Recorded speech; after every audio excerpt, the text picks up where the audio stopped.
Bonjour à tous, on commence cette revue de presse par le Nigeria qui s'est imposé 2-1 hier soir face à l'Afrique du Sud. Les Eagles sont descendus, les Bafana rapporte le journal The Punch.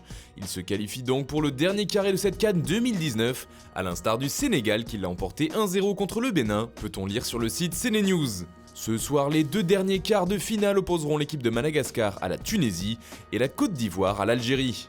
On part maintenant en direction de l'Angleterre, où Ole Gunnar Solskjaer est bien décidé à garder ses joueurs visiblement.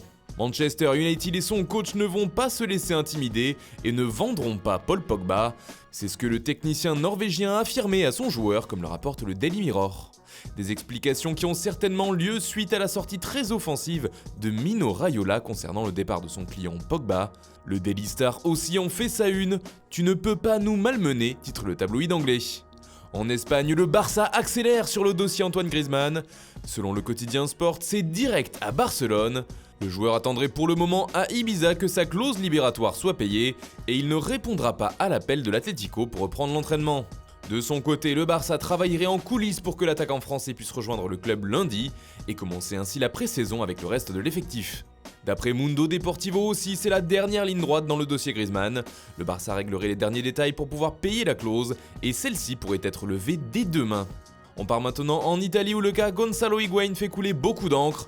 Il fait ici la une du journal Tuttosport, car le buteur argentin prêté cette saison à Chelsea a été le joueur le plus acclamé lors de la reprise de l'entraînement de la Juventus. Reste avec nous, ont supplié les tifosi bianconeri, rapporte Tuttosport.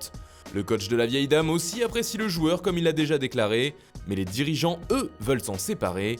Higuaín est également sur la couverture du Quotidiano Sportivo qui le qualifie de pipita des secours. A noter que pour l'instant, l'ancien joueur du Real et du Napoli a repoussé toutes les offres qui lui avaient été faites.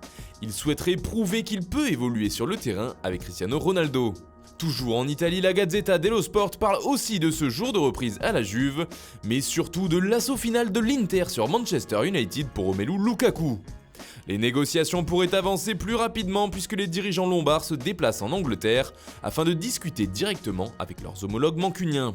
La rencontre aura lieu à Londres, les interistes vont donc essayer de faire venir Lukaku, mais en demandant un paiement différé, explique la Gazzetta dello Sport.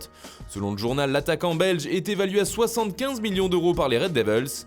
Les dirigeants de l'Inter vont donc devoir sortir le carnet de chèques.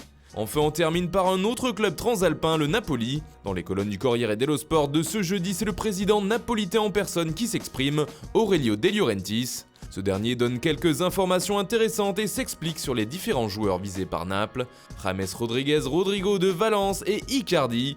James veut venir mais le Real demande trop. Rodrigo préfère rester en Espagne, Icardi est un talent mal géré, a-t-il déclaré. Voilà, c'est tout pour ce matin, bonne journée à tous, on se retrouve très vite pour une nouvelle vidéo sur Foot Mercato.